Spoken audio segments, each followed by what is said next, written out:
We have discussed William Adams before on this channel. He's perhaps best known for his radial axle, or the London Southwestern T3, but today we discuss a design by his third son, John Henry Adams. This would be his first design for the North Staffordshire Railway, and he intended to make an impression. The year was 1910, and he built for the railway its first class of 440s to accommodate the bogie stock they had begun acquiring in 1906. The engines weren't very big for 440s, but they were clearly powerful enough to handle the railway's big expresses. The class totaled only 4 engines, and they'd undergo very little changes throughout their lives. They had big bell-pair fireboxes and long, slim boilers, painted up in the railway's own dark red colors. They had 6-foot driving wheels, 18.5-inch cylinders, and a boiler pressure of 175 psi. These G-class engines worked well, but Adams knew he could squeeze just a little more out of them. So, just 2 years later, he made a new one, to a modified design. It had a superheater, a boiler pressure of 160 psi, and its cylinders were 20 inches in diameter, resulting in a higher tractive effort.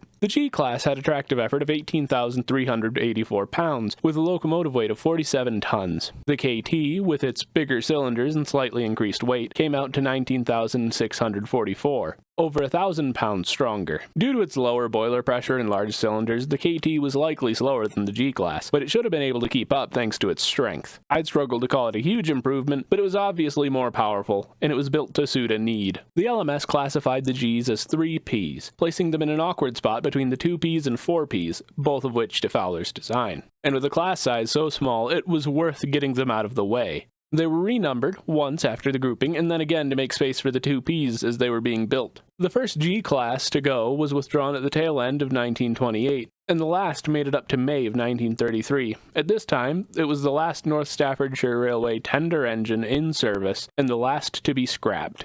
As for the KT, I can't find any information on its withdrawal, but you can reason that it was withdrawn sometime before the last of the G-class were. They were a very similar design and shared parts. Even if the solitary KT was a better engine, it just wasn't worth keeping around. The class had a lifespan of just 23 years, something they have in common with many pre-LMS engines. It was nothing to do with their quality that got them scrapped.